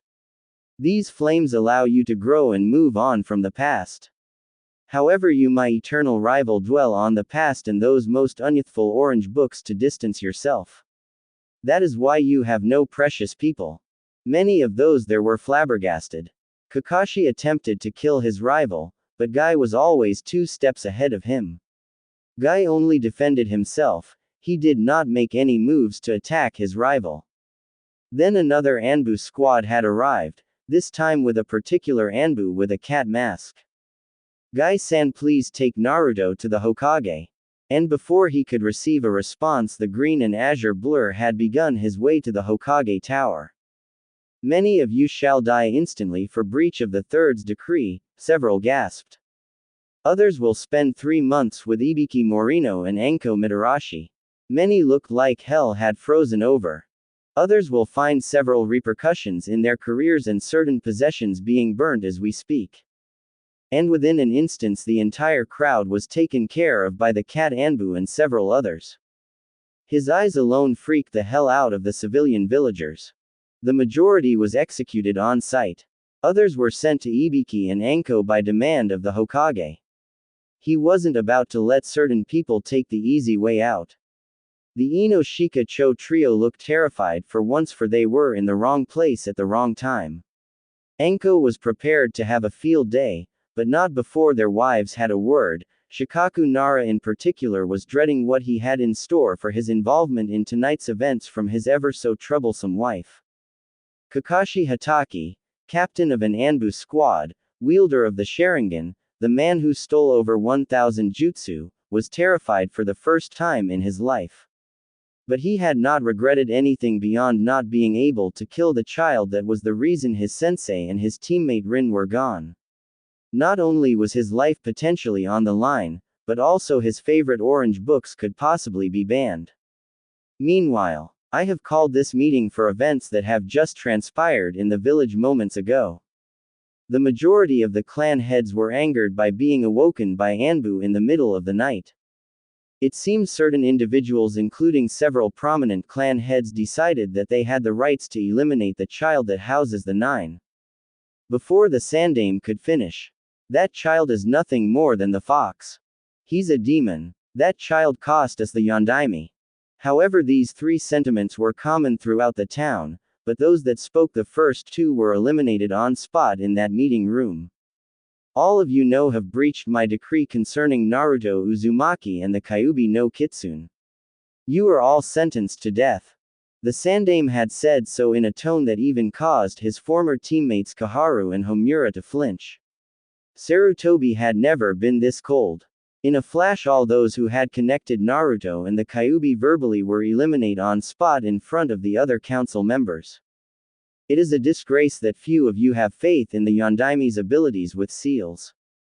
All of you know that he even surpassed Jiraiya with seals and is still regarded throughout the world as one of the greatest seal masters ever. Few of you respected his dying wish. A Hokage's dying wish is always to be honored. You all think of the Jinchuriki such as the one-tailed Shukaku. The three-tailed is loose somewhere in the ocean. The two- and four-tailed were both stable and capable of using their prisoners as powers. There are others out there, but these are the most well-known. If you noticed, Gaara is only crazy because his seal was never finished by Suna's infamous elder and puppet master Chio. The elders and the Sandaime's former teammates were all furious. They had been beaten in their own game. Now that the Sandaime had thorough and proper knowledge of Naruto's condition, there would be no way to eliminate the child. Danzo this time was silent, as he did not want to have the Sandaime suspect him of anything. What shall we do with Kakashi Hatake and the infamous Ino Shika Cho trio? They started the riot tonight and instigated the villagers. They know of the truth. What shall we do? The others involved have been dealt with, but I thought you would enjoy this burden on your shoulders. The Sandaime awaited their response. The clan heads remained silent for the most part, but many were glad at what happened. As much as many hated Naruto, hatred ran much deeper for the trio and Kakashi. I suggest Hokage-sama that we remove the trio's families from the council, forbid them from becoming sensei, and force them to pay for Naruto's living expenses, suggested Hiashi Hyuga. There was a general consensus between the Sandaime and the council that this may be a harsh judgment, but it would deter future events from happening. In the end, they were able to keep their seats, but would have to pay Naruto's expenses for several years. They would regain their seats no matter what in a year, which they tried to fight, but it was futile. Little did they know, but several members knew they were innocent, and Kakashi Hatake was guilty of more than he was charged. Now that has been settled, what is to become of the last Hatake? The next few statements were surprising. Hokage-sama, I think that he should have his Sharingan eye removed. His abuse of the eye has gone on long enough, said Kaharu, one of the Sandaime's former teammates. This surprised the Sandaime, who expected to go on about how he should get away with it to train the final Uchiha. The Uchiha clan has always done so with their eyes, but never to this extent. He is doing immoral things by stealing jutsus instead of taking time to learn them himself. I will admit that he is a great asset to this village, but this is yet another thing that should not remain unchecked, stated Shibi Aburame. Many of the elders were calling for the removal of the eye, but then the Sandaime had a brilliant idea and said with a smirk and a gleam of his eyes. Kakashi Hatake must retain the eye if he is to become the final Uchiha's Genin sensei. The Hyuga in particular were furious. Hiashi wanted to eliminate his bloodline's closest competition. And thus Kakashi Hatake got away scot-free. He got to keep his Anbu post, his clan seat, and all his money for now. But in several years he would be demoted to Junin. His involvement was erased from the books, but no memory jutsu were used. The bitter taste left in their mouths was bittersweet. The Sandaime had beaten them at their own game and had gotten revenge on the Ino Shika Cho trio for attempting to help Naruto on several occasions. No one would get away with disobeying him. Those loyal to Naruto were beginning to wonder where the Sandaime's loyalties were. Kakashi was beyond the thing. The infamous trio was framed and deep down everyone felt it, but clan heads were greedy and always trying to get ahead of each other, thought they were wondering if it was the time to try to forcibly remove the Sandaime from the post with this huge error in judgment. However, by chance neither Guy nor Naruto were witnesses any of this. If either or both had, there would be an interesting future, but alas nothing did. If they did, it would make Tsunade beating up Jiraiya for his lecherous ways look like child play. End flashback. As we speak, Konoha's number 1 most surprising ninja was making his way to training ground number 44, the Forest of Death, to meet with Konoha's beautiful Azure Beast and number 1 nice guy. Raiden had never imagined what would have happened once he had dropped the Anbu persona of Washi and had become the Rokudaime Raikage's apprentice in private, boy toy in public. He didn't care what people thought of him because you use every advantage you could against enemy shinobi. And if they thought he was nothing more than a child prostitute, it was his gain. For who would think a civilian and a consort at that would be capable of any shinobi skills? As a shinobi, one is taught to always be wary of one's surroundings and to look underneath the underneath, but no one is careful and truly aware of their situation until something bad happens. Something that costs them or a loved one's an appendage, an eye, or even worse, their life or that of a teammate loved one. The Rokudaime was a very eccentric, old man, that was quite different from how he was portrayed by his actions in the general public. While many of his actions resembled those of Konoha's Toad Sannin Jiraiya, this was nothing more than a front. In truth, the Rokudaime was a giant pervert. He was even an avid fan of Ika Ika Paradise. He had even managed to get a complete set autographed by the Sannin in exchange for allowing him to travel through Lightning Country to gain access to the legendary hot springs of lightning for research. And even better, the seal on Yugito ni was also fixed as a bonus for not letting Tsunade know he was in the country. It is a sad fact, but perverts rule the world. Corrupt old perverts. Well, at least for the most part. There are a few good leaders out there, but many of them lose their sense of right and wrong and end up doing what it takes to stay in office. Sandaime Hokage. This was the first lesson the Yondaime had taught him, and he was ashamed that he had forgotten it until the Rokudaime Raikage had brought the subject up again. The Rokudaime, well, he wasn't that perverted, well, at least less so than closet perverts like Sarutobi and Ebisu. At least he was not into little orange books of an explicit adult nature.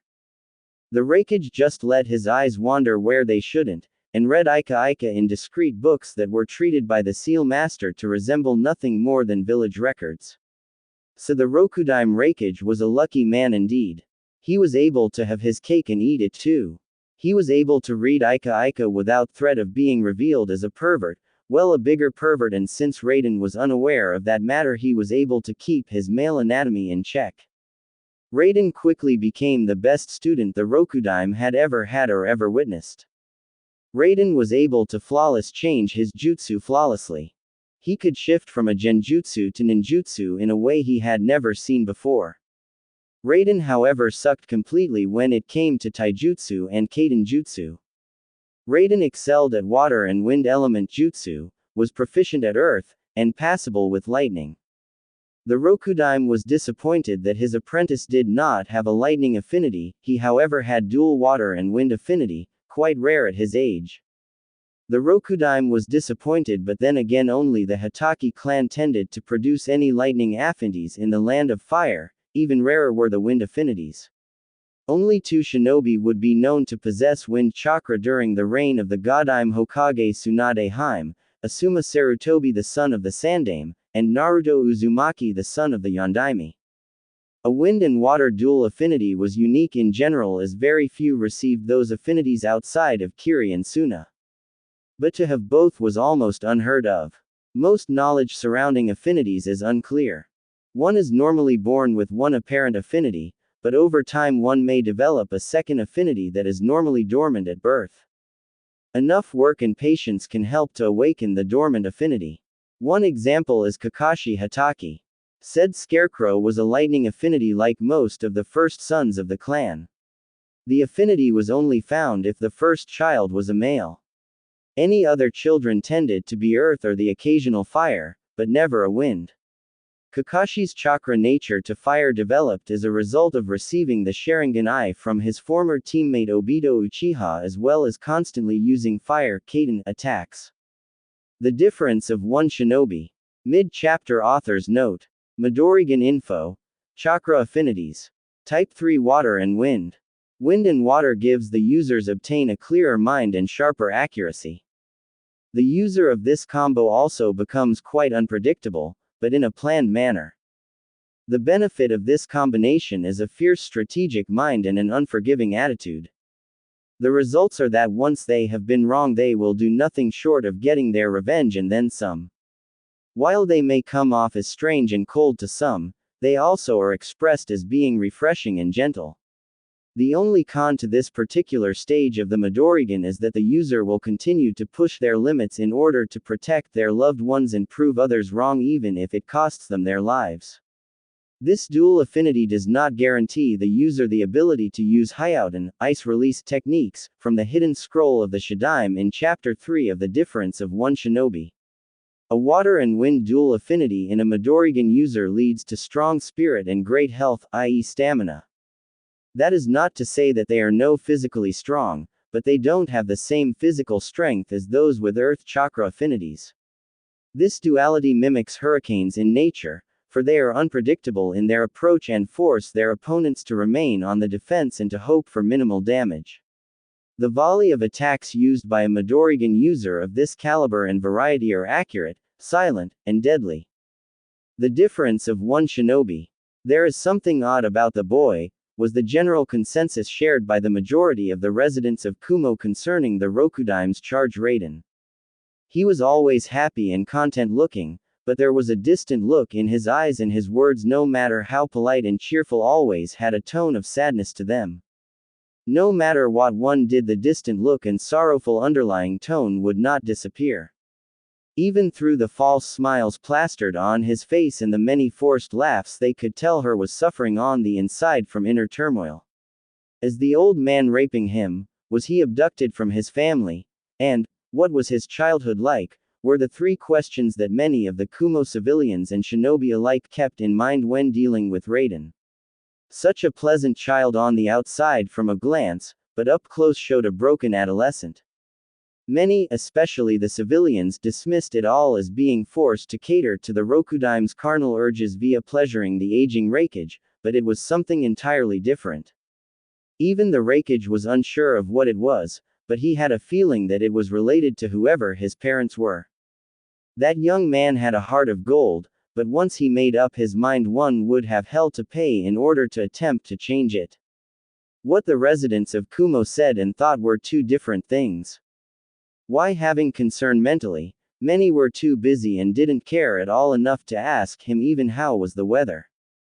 There is a difference between those who care with genuine compassion and those who care because they feel they have some moral obligation to fulfill as a result of some screwball epiphany or near-death experience, or even better, those people who only care on account of the possible rewards they may receive for doing so, the later in regards with a certain clan we all know and love to hate. Raiden asked few questions and took everything with stride, but he avoided every question directed to his parents and why he had left Konoha. While the Raikage knew it was a touchy matter, he needed to make sure he did not further destroy the already fragile relations between the two shinobi nations. Right now they had a non-aggression pact, the best the two sides could achieve, but it was enough for now. There was something that reminded him of two of the Sannin, but at the same time there was something strikingly resembling the Yondaime Hokage of Konoha in personality and appearance also. The Raikage knew how rare it was to have a blonde in Fire Country, even more so a blonde shinobi in Konoha. There was one blonde clan, the Yamanaka, and they were platinum blonde. The only other two that could be a possible relation would be the well-busted light blonde Tsunade Hime and the infamous Yondaime. Neither was prefect match, and he knew he shouldn't be going by looks along, but his apprentice's sheer power and skill were definitely not the ordinary run-of-the-mill innate skills that many receive from their parents. The skills of Raiden were inbred, for he told the Rokudaime of living on his own since he was born in an orphanage. The difference of one shinobi. Speaking of the Yondaime, Raiden had begun to recall the lessons and missions he had while under the tutelage of Konoha's great hero, the Yondaime Hokage, Minato Namikaze. The most well-honored of the 4 Hokages so far had been honored for his sacrifice. But the majority did not trust his work, for they feared that the Kyuubi could escape. Naruto was the Kyuubi reincarnated. The though of Naruto almost brought Raiden into an uncontrollable fit of tears. He knew that his sacrifice was for the greater good of both Konoha, but more importantly for the development of Naruto into becoming the Rokudaime Hokage of Konoha. The difference of one shinobi. Flashback. The difference of one shinobi. Raiden had begun his work with the Yondaime when he was 2. It was one of the trips the blonde Hokage made to the orphanage that housed the children of civilian parents, or well, those believed to be.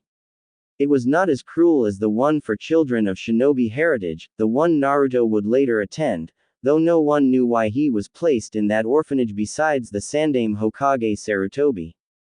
Washi had always been a quiet but affectionate child. He was a bit of a genius in many ways. His speech was quite advanced for his age, and one of the workers could swear that they saw him mold elemental chakra, though she later released how foolish she was. How could a 3-year-old child, note, as this too young, of civilian heritage do something that the other geniuses of Konoha, Kakashi, Itachi, Orochimaru, Sarutobi, etc., were unable to do at that age? And this is the very reason that the Yondaime had made his visit. The Yondaime walked around the orphanage, which was above the standards for many throughout the nation, even the shinobi ones. One child in particular caught his attention, a blonde 3-year-old boy with deep bright green eyes that reminded him of his sensei's former teammate. But he quickly eliminated the possibility of them being related and ruled it under being a genetic fluke. The Yondaime went under the disguise of an ordinary individual interested in adopting a child, yet he had other plans, of a somewhat illegal nature. The pervert that he was, the worker would never let him in, just because she caught him reading those little orange books a few times and had a wife didn't mean he wouldn't go after little boys like the snake Sanin Orochimaru. As soon as they had made it to Washi's room, he was floored. He had told the caretakers he was interested in a child with blonde hair, for himself and his wife were unable to conceive and wanted a child that resembled themselves to the best of their ability. The caretakers bought it hook, line and sinker and showed him to several, but he had only one in mind, Washi. Takaru-san, Arashi's henge's name. This is the last blonde child we have here. He is quite advanced for his age. He speaks and reads at the level of a 5 or 6-year-old. Though we don't know if this is due to nature or nurture, because his personality touched our hearts and often we would read him stories. He is perfect for you. I will give you a few moments, the woman said as she opened the door, introduced Takaru to Washi, and left to check on the other children. What are you doing here, Hokage-sama? The child asked the now flabbergasted 20-something. How did you see through the henge? I have my ways. Why are you here? The caretakers never show me to anyone. I hope you aren't some kind of pervert. One of the ladies told me you read little orange books that only dirty impotent old men read. This comment made the Hokage first get an anime sweat drop, grumble about something and then collapse and twitch on the floor with drool coming out of his mouth. And I thought the legendary Gamma Sanin Jiraiya was the super pervert. I will ask again. Why are you here? I have heard of your exploits with chakra. How would you like me to train you? Only if you promise to never rape me in my sleep. The Hokage once again sweat dropped and looked like Tsunade had caught him with several copies of Ika Ika. Washi, this is the beginning of a beautiful friendship. I doubt it, Arrow Hokage. You should have more respect for me, you little brat. Sure.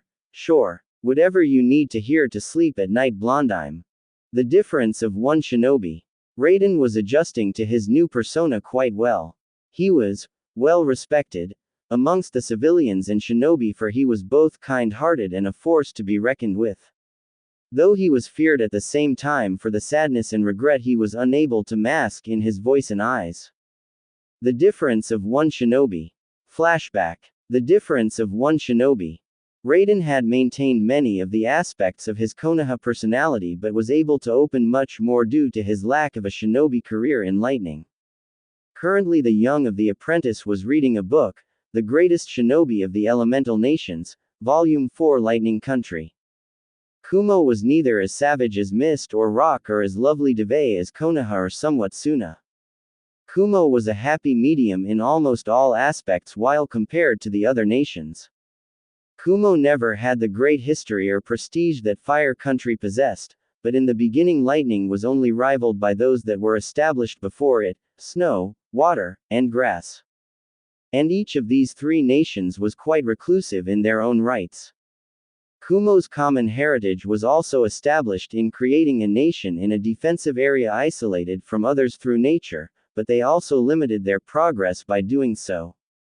Though most of the records regarding grass and snow's glory days have been long forgotten. Only their sister nations have trace reminders of their pasts. To wind, fire, and to some degree earth, grass and snow are nothing more than useless nations that keep their borders safe from the other nations. Lightning's hidden village's location had a toll on the initial residents with bloodline limits, thus explaining the low abundance of bloodlines compared to water, earth, and fire, though many of waters were eliminated after the Seven Swordsmen's attempted coup. The high altitude and oxygen content of the air had created a recipe for disaster.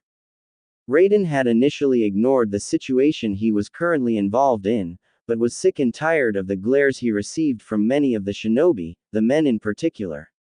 While he knew that his cover story was ethically wrong on many levels, he didn't care, for it brought him one step closer to establishing a new life of Naruto Uzumaki. If he ever wanted to leave Konoha, was banished by that blasted council of theirs. Raiden looked up from his book and barely moved his head out of the way as several kunai struck the tree trunk that his head was resting on several moments previously. Well, boys, it looks like the Rokudaim's pet is here all alone. One said. Let's have some fun with killing that brat. How much of a ransom do you think we can get? Why don't we have some fun with him first? Said one with an evil glint in his eye. After this was said, several grabbed their crotches while others began to move themselves into positions for making hand seals in case everything did not go according to plan. However, while Raiden could have just summoned some bold members he knew were stationed up in the tree above him and around the lake, Washi would strike fear in those that took advantage of the young and were truly loyal only to themselves. My business with the Raikage is none of your business.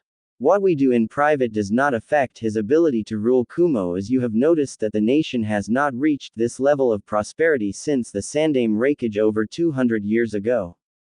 Like a brat like you can step against us. The best you could do to get us to spare your life is to get on your knees and.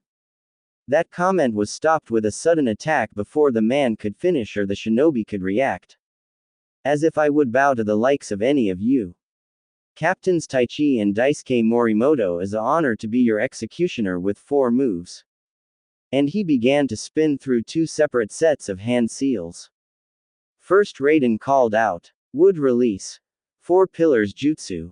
This jutsu first established a coliseum of wooden pillars around the crowd of shinobi so they would be unable to escape. And secondly, Release. Jutsu. Haha, a cliffhanger. Should it be? Sand Release. Sand coffin to create a maelstrom of sand around the cage of wooden pillars to suffocate and strike the shinobi. Or, Ice Release. Demonic ice mirrors to place mirrors between the pillars to sadistically knock them out.